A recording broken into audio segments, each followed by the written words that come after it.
नमस्कार, सभी का हार्दिक स्वागत है। जानते हैं शब्द शक्ति, वर्ड पावर।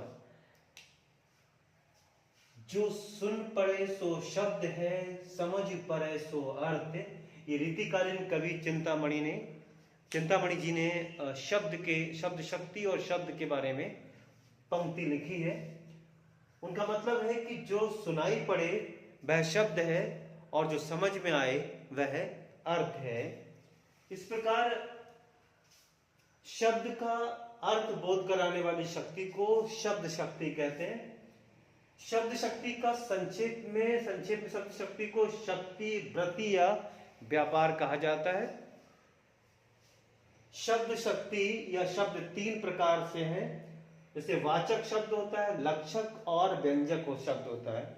उसकी शक्ति होती है वाचक की अभिधा शक्ति, लक्षक की लक्षणा शब्द शक्ति और व्यंजक शब्द की शक्ति है व्यंजना शक्ति। अब ये जो वाचक होता है शब्द अभिधा, ये कथित होता है और अभिधा का अर्थ होता है नाम। जैसे नामवाची अर्थ बताने वाली शक्ति जो होती है, जो पहला अर्थ निकलता है किसी वाक्य का, मुख्य अर्थ शब्द का या वाक्य का, वो अभिधा शक्ति कहलाती है, मुख्य अर्थ वाला। तो उदाहरण में बैल खड़ा है, बैल जो है वाचक शब्द है। इसका अर्थ है जीव, जिसके बारे में बात की जा रही है वही अर्थ निकलता है, वह वाचक है। जैसे वह निराला जी की जो पंक्ति है शुरू वाली, वह तोड़ती पत्थर देखा मैंने इलाहाबाद के पथ पर। तो ये जो अभिधा शब्द शक्ति का उदाहरण है निराला जी की ये पंक्तियां। और अभिधा का प्रयोग का उदाहरण एक और देखते हैं, जो कवि देव ने लिखा है। अभिधा उत्तम काव्य है, मध्य लक्षणा लीन और उधम व्यंजना रस विरस उलट कहत नवीन। ये तो था अभिधा। अब लक्षणा क्या है?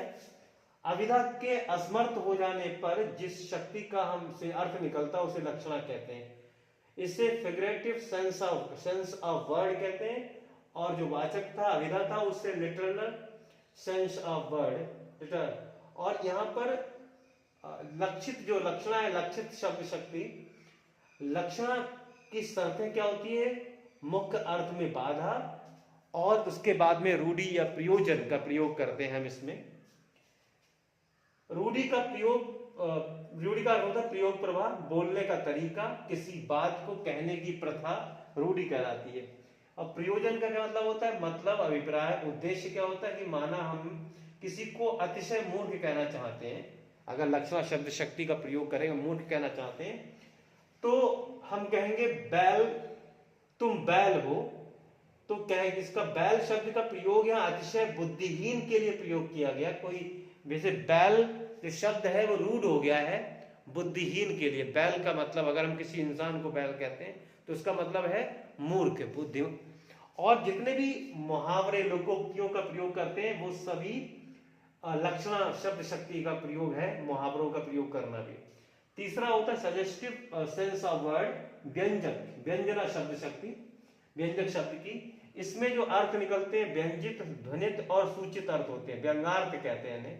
अभिधा और लक्षणा दोनों शब्द शक्तियां जब असमर्थ हो जाती है अर्थ निकालने में, तब वह आती है व्यंजना शब्द शक्ति का प्रयोग करते हैं। मतलब एक बात के भीतर दूसरी बात का छुपा होना, उसके अर्थ को निकालते हैं।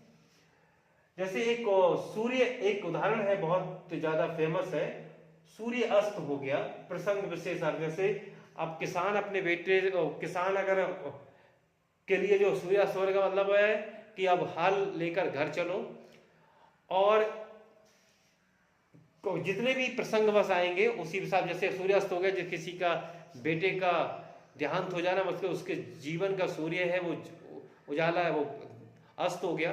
तो जिस तरह का प्रयोजन होगा उस हिसाब से अर्थ बदलता जाएगा। सूर्यास्त हो गया। एक और उदाहरण है कबीरदास जी का, चलती चाकी देख के दिया कबीरा रोए और दो पाटन के बीच में साबुत बचा ना कोई। तो इसमें इसका भी एक व्यंजना अर्थ है, व्यंजन अर्थ निकलता है। तो इस प्रकार जाना कि शब्द शक्ति, वर्ड पावर, शब्द में तीन तरह की शक्तियां होती हैं, अभिधा, लक्षणा और व्यंजना। अविधा असमर्थ हो जाए तो लक्षणा शब्द शक्ति, और लक्षणा और अविधा दोनों असमर्थ हो जाए तो व्यंजना शब्द शक्ति निकलती है। नमस्कार, फिर मिलते हैं। जय हिंद।